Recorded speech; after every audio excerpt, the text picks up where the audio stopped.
Welcome to another episode of the Weekday Saints podcast, where we interview everyday Chattanoogan's doing faithful work in our community.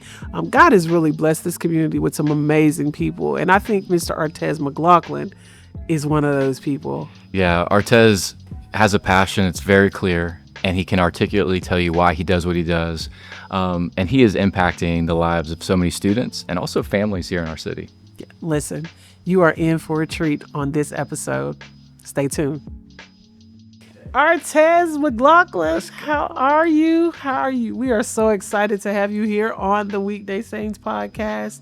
I know your family. I know a little bit about you, but I don't know. Our listeners may not know. So tell us a little bit about you. Where you're from?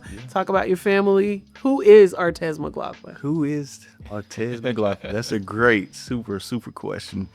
Who am I? My name is Artez MacLaughlin. I am from Hattiesburg, Mississippi. That's where I was born. But I can say I was raised here in Chattanooga over about 20 years now. I came in 2005 to UTC to play football. That was my way to Chattanooga, so athletics. But I am a husband of one. I am a father of three and a mentor to many. So that's what I get to do. I get to just love on people, care for young people. That's my area, is working with young adults, young people, young middle school, high school age individuals. Also, I love connecting to our married couples. That's another area of, where I like to really just serve and love on people. So I'm trusting those. That's the buckets. Those are the buckets I love to, impact. Well, what position did you play in football? Yeah, so I was a defensive back. Don't look like it now. Look like a linebacker probably. But yeah, but I was a DB. Good feet, good footwork. Hip, movement, all the things. And until I didn't, injury, situations, things happen.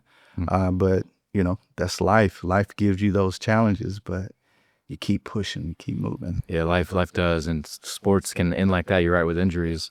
So talk about that journey from being passionate about sports to now what you get to do, all these mentoring opportunities you just talked about. What was the journey to get you where you are today? Yeah, so a little piece of the journey. So it started being an athlete, finding out that I had a gift of, speed, sports, was the thing. Football was my passion, and I still love it. But at the end of the day, when you deal with sports, that takes on the identity. So I took on that athletic identity. Like I said, I'm a son. My father is a pastor, and my mother is a school teacher. So basically, I couldn't get in trouble at school, couldn't get in trouble at church either. Don't fall asleep. So sports was my way to explore and see the world for what it was and for what it is. And so school, academics, all those things, but sports was the glue that kept it together for me. But like I said, from Hattiesburg, Mississippi, came up on a scholarship to UTC. And it really just paved the way to me seeing the world for what it was, through sports. But I took on that identity, and that's who I thought I was. I was just that athlete. But God knew more. There's more in me. There were more gifts and talents, things that still were needed to grow and develop. And I was raised in Chattanooga, in a sense. Found many mentors here that really helped shape, who I am. And end up meeting my wife on campus at UTC. She was the flag girl, and I was the football player. We met during the summer, crossed paths, and I knew then she was the one. And so we settled down and got married early. We was 21, 22 years old. And most definitely it brought its own changes and growth in itself. But most definitely it connected us. We started healthy. We made some good choices. I never forget, she told me, listen, I'm saving myself, waiting for my husband. And I knew then she was the one because of her commitment to that. And I said, that's the one. And there she go. I had 3 kids now. We got close to 18 years of marriage. Wow. And and I get to work with young people through an organization called On Point. So I get to serve young people. That's my calling. That's my passion. And I get to serve those young people that's in middle school and high school through academic support, through life skills and SEL, social emotional learning. And so, yeah, that's in a nutshell of all the things hats I put on and different things I get to do. That's awesome. Most definitely. Yeah. Listen, so as a former On Point board member, I do probably know a little bit than the average person about On Point, but talk to me about what you love about the work you get to do at On Point, because some people don't know what On Point is, what it looks like, and what great support it is to the young people in our community. So what do you love about the work that you get to do? I just love the fact that my passion, my calling, it connects to who I am and who God is, shaping me and who I'm becoming.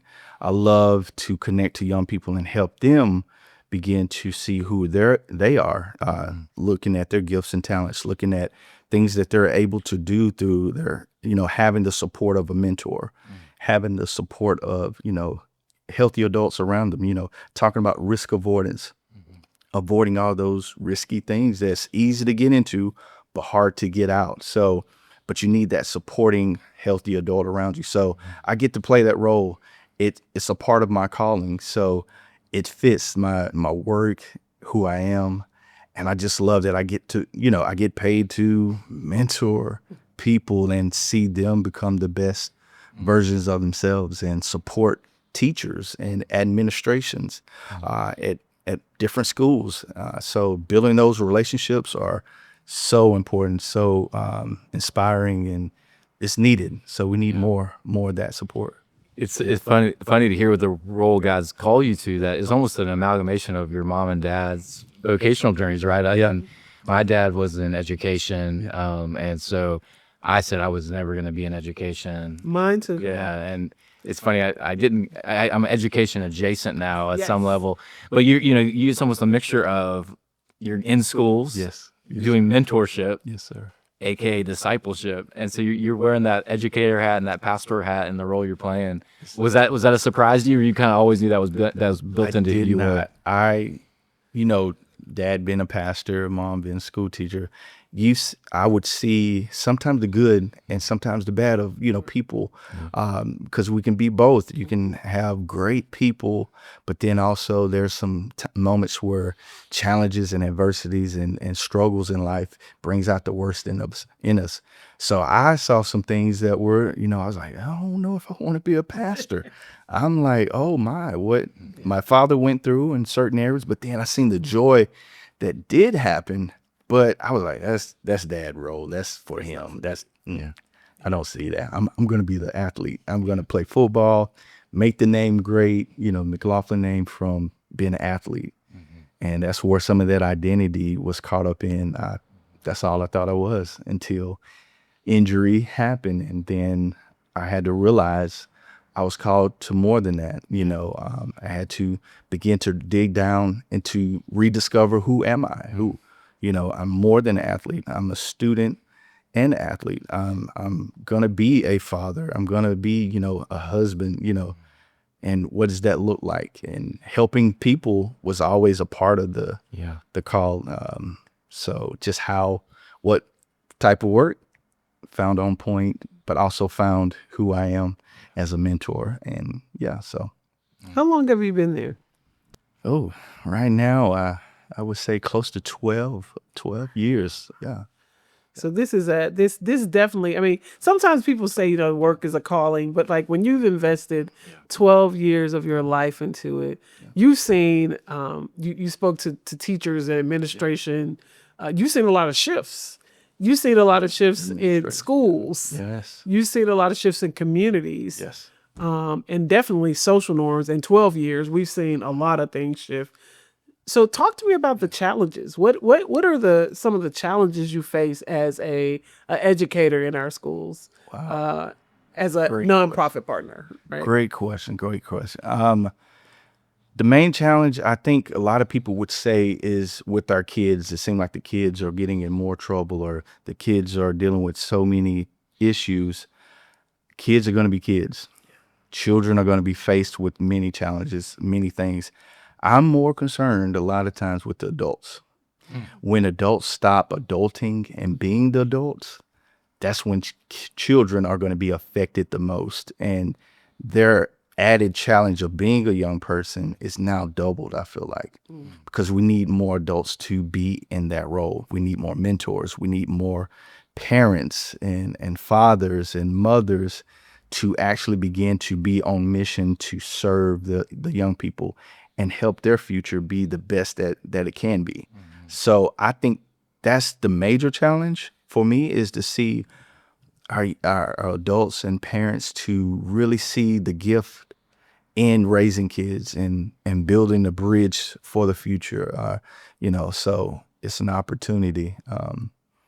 Trouble is trouble, but how do we help young people, go through that path and that's narrow in life. So I can tell your faith's really important to you, and your heart for people is something that drives you, like for the students and then for their parents too. That's huge. In the role you play, how does your faith inform how you go about mentoring and serving, and then also the ways you want to try to also encourage the parents? How does your faith in Christ impact the way you go about doing that? Most definitely. I would answer that through prayer. Just truly just taking those moments before I go into the classroom, or before I get to go to that school. I'm spending time in my car. That's my prayer time. In the car, 15 minutes before I have to go, I'm praying so that I fill up and so that I begin to have a connection. And I'm just looking for that one moment, that one spark of hope, that one child getting aha moments, or getting that, like, wow, I needed that. That was for me. Or that high five, the kid that had the head down, but at the end of the lesson or the opportunity, they like gave a high five. Some will speak, some may not. Maybe even letters. There's a few opportunities where letters, they wouldn't speak in the session, but they wrote it out and passed the note. So I'm looking for those moments, but it's through prayer to, self, remove myself really and let God, be right there with us, so. Sometimes we think when we're serving, especially kids, we tend to think as the adult that we are a blessing, that we're being a blessing in our support to the kid. But oftentimes I found that God uses those young people too to be a blessing to us. So how have you seen God's love for you through the work you get to do with these kids? A little bit of what I stated earlier, like getting those letters sometimes from young people, getting those moments of like, Mr. Artez, I needed that. Those small moments and interactions are so powerful. We would do like opportunities at the end of our program. We would do a recap, replay, and we would ask, hey, how did On Point, since being a part of On Point, being a part of this mentor group, how has it changed you, or how did it make you feel? And getting that information, like the young kid that was not talking the whole year, or you felt like, did I impact the young man's life? Did he really get anything? All of a sudden, they open up and say, I really learned something from it. I learned that I need to, maybe speak up. Hey, I appreciate you being consistent. I think that's a major part of it. It's just being consistent. Just those small moments. It fills me up every time when I finally get just a little seed. You plant the seed and you get a little sprout. So what does that do for your development though? So like that, I mean, that warms my heart, and I can see little faces, and I can see you impacting those young people, just seeing how you are with your own children, and but like when we look at our own journey, like does it give you a zeal to go after God more for more usage, or are you like praying like, God, is this where you're going to have me forever? Like sometimes we think when we're in a sweet spot, like that's where we're supposed to be, but sometimes not. Right? Truth. In that, it humbles me more and more. Yeah. At the end of the day, it keeps me humble before God, just truly like asking, is this what you want? Is this your will? Yeah. What is it that I need to, remove from myself in this moment? What is it that you're asking of me to do in the moment? And always keeping myself humble to hear in the moment what that child needs. So it really moves me out the way because I can get in the way every time. I can truly, say, I know what this kid needs because the data showed this and the grades are, this is showing that. Yeah. But truly, what is it that child need in the moment? Yeah. Do I need to just be a listener in this moment? Yeah. I might just need to just be here present with the young man or young lady, just be present and be able to just be with them in the present moment. So especially when anger, a lot of times it's the behavior things that we're dealing with in, the outburst. What does that young person need? They don't need another person yelling and screaming at them in that moment. They need a person that's, if they're on 10, I need to be on 5. I need to be on 3 and be present and support them through it. And here we are, and we can eventually get them back into the learning environment. Yeah. You're a good mentor, and I would put you in that category. You have to know. You usually have to see what the person you're mentoring, where they could go before they can even realize they could get there. And I think something I struggle with is I want to rush them to that place that they're supposed to get. And so I hear you saying there's a real patience, and patience isn't. We may think patience sometimes is like a very passive thing, but godly patience is you're continuing to press into them, and that's not like hard, like you said. It could be on a 3, but that presence piece is huge. Can you talk about a time where you had to really lean in with a student, and it didn't happen the speed you wanted, but maybe the Lord used it, and maybe it took a while to get there, but I won't name a student name. No names. Not a school, but particularly at this school, I know it was dealing with the behavior situation, the outburst. And this young man particularly was dealing with some things that was going on in the classroom. And he was not able to learn. He was mad at another student and also mad at the teacher. The teacher was at her level. And I was got done with the mentoring group, and it started from 9 to 9:30. And it was right at the changing of the classes. And that's the moment everybody's trafficking in between classes. And he came out of the classroom already upset, was about to go into another classroom, and it was gonna be a showdown of somebody. So I knew it, saw it, and I said, just come on, man, come with me. I know you're upset about something. Let's talk about it. And in that moment, we was able to take him into a little room, a little space. And I just began to, dissect what was going on. Tell me what happened. Tell me about it. And he began to share, and he began to, it went from and I'm going to, and then I was like, all right, tell me more. Then he slowly calmed down and was able to begin to rationalize really what was going on. It was a misunderstanding. The teacher was already upset with some things. Everybody's was on 10, and it had to take a person that was, calm he needed someone to hear him out in the moment. So I was that listening ear, that opportunity to just really just hear him out. That's it. Yeah. I mean, I love that, because I immediately, when I think of school, you think the math, you think the science, you think the reading. Yeah. But a huge piece of what you get to bring, and I love just that it's such a great example, is none of that's going to happen if he's on level 10. That's right. And it could be something that happened at school. It could be something that happened before he got there. Yes. And so, for the success of that student, he needed someone to be patient with him in that moment. Right. So that's really cool that you got to play that anyway. Just wanted to say that back to you. That's awesome. Yes. Yeah. Yes, sir. And sometimes the kids just need to know. I mean, I've heard you say this probably 5 times now since you've been talking. Somebody cares enough to ask me my opinion. Somebody cares enough to slow down, to stop the moment, to ask me what's wrong, to hear my side, right? Sometimes children don't get the voice, and adults, we don't understand all the time that this kid just wants to be heard.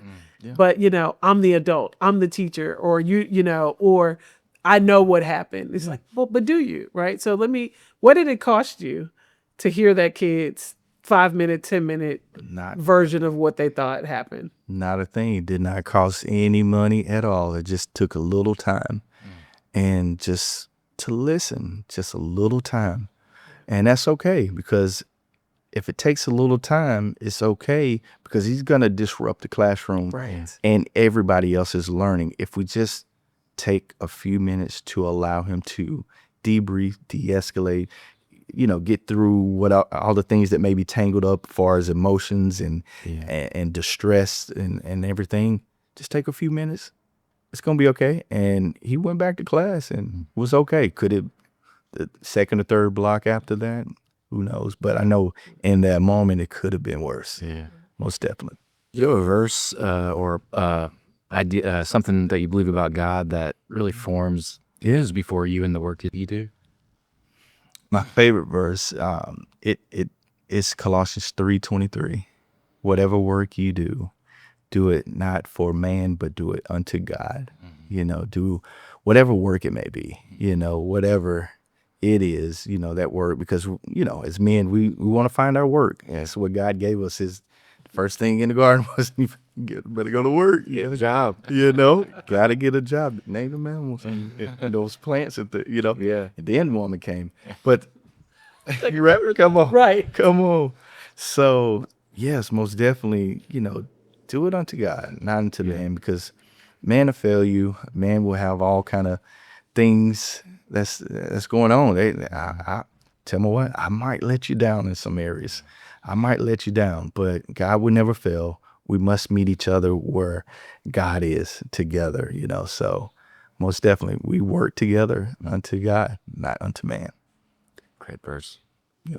What do you wish that people knew about the work that you do that you don't think, like the average person, Yeah. they see, on point, like even the school staff, they see on point staff in and out of the school building, in the hallways. Some people may not even know what your office is when they drive down Hickson Pike, right? What happens there? They may think you're, optometrist or something. I don't know, right? On point. I don't know. But what is it that you wish people knew about the work that you do? I would wish that they would know that we love to partner with community, schools, community leaders, organizations. We love to partner with other organizations. We are not the one all be all. I would say, at my experience being there, we do champion children. Our goal is to champion young people.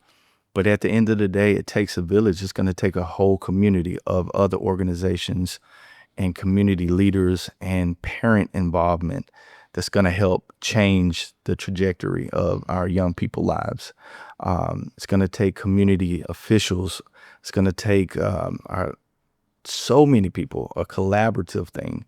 And that's what I wish, for as on point, just for as me as well, just partnering more and more with others with like-minded that has a heart for youth and adults, and just moving our community forward, the city of Chattanooga. How can we be great as a city? So yeah, I think through partnership. Yeah. So you also have a passion.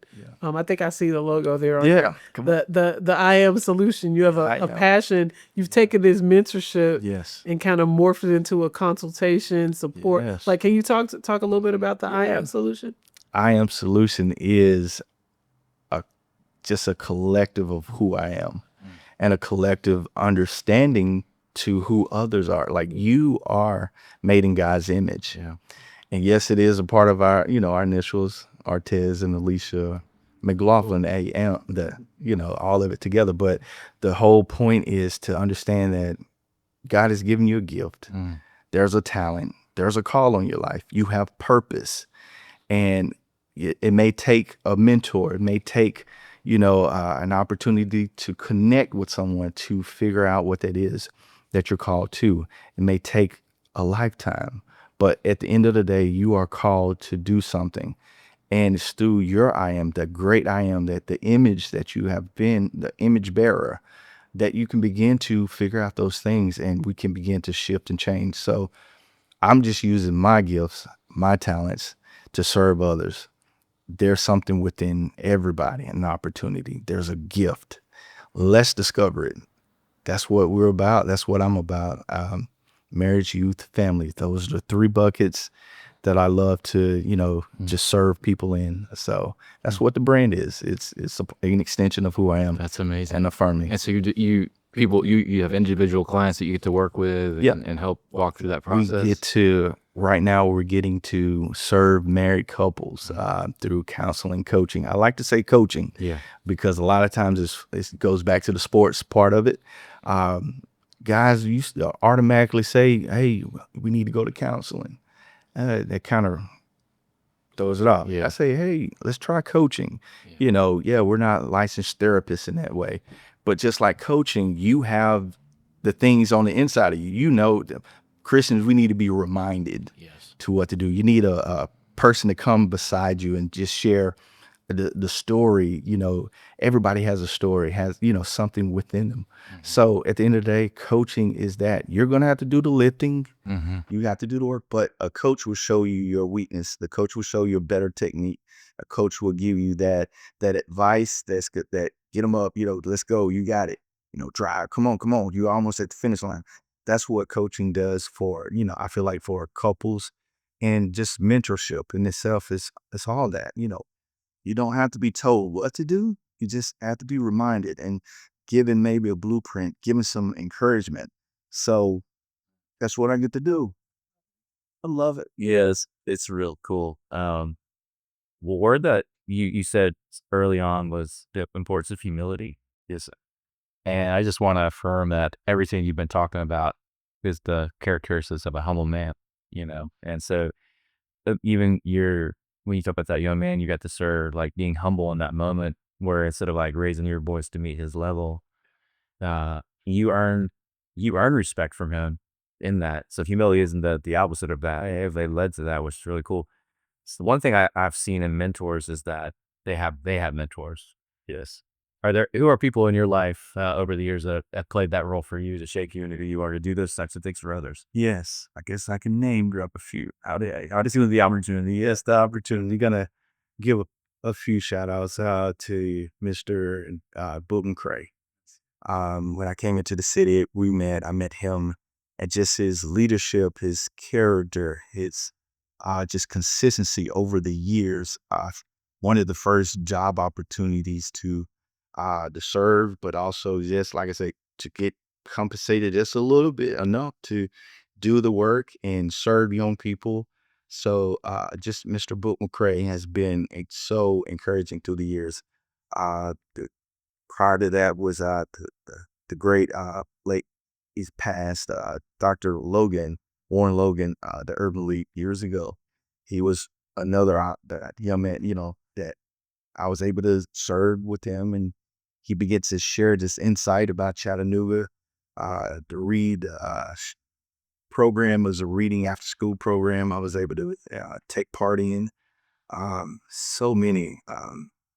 Currently, I get to serve at Grace Point Church, and I'm being mentored and being, discipled through Pastor Marcellus Barnes. And currently, right now, what I need right now in my life is a man of God that loves his family, that truly inspires others, that has put in the work, and put in the time, and just being consistent. And all of the men that I described now is humble, and that's what I need to continue to mentor us as well. Yeah, that's how and that's how we can go to IAM. Yeah, and honestly, the way I know myself better is when I have good people helping me see it. And you're going to do that for others. And sounds like those are men that did that for you. Yeah. Yes, sir. Well, thank you so much for making time, Artez, to be with us. You are doing really great work in our city. And you're serving folks in a way. We talk often about legacy, but I mean, when you serve young folks like that, you're helping them have a vision for what ways they can serve in lots of different ways in our city. So thank you for all that you do. Yeah. LaQuisha, I loved hearing from Artez. I mean, he spoke with so much passion about what he does. Like, you can tell that it's more than just a job for him. Listen, I think I've known him for several years now, and the passion that I knew then, it's 10x to what I heard him say now. The love that he has for the work that he does, the kids that he serves, the time that he's able to kind of sow into his own kids. I've seen him show no differentiation to what he shows to his students. Yeah, I mean, it's so cool to see that what he's doing is really an example of what the body of Christ is. He is building up others, but he also was very quick to show how he had been built up by the mentors in his life. Yeah, to be able to pour into young people now, I think sometimes we think that kids today are just like we were, but they have so many more challenges. And so his ability to say that sometimes you just need to see a kid. You just need to sit in the moment. Maybe they're crying, maybe they're being disruptive, but there's something at the heart of that child that is impacting their day that will impact everybody else's. And I just need to say, hey, bud, somebody sees you. Yeah. And he is someone that sees others. And he talked about humility a lot. And I just thought, what I saw in his humility was the power of humility, that it gave him a voice with those that he got to serve. And then he starts this business, the IAM Solution, and he says that the IAM stands for Artez and Alicia McLaughlin. Yeah. But also when we think about the great I am, right? Like, Yeah. And the fact that we are all created with purpose, on purpose, in purpose. We are the solution. He was the solution for that kid that day Yes. that was having a tantrum. That kid that day, made in the image of God, had dignity before Artez saw him, and Artez got to help him see that in himself. Listen, this was an amazing episode. It was. Well, thank you so much for tuning in for another episode of the Weekday Saints podcast. We are honored to do it. I hope it's an encouragement to you, and stay tuned for the next episode.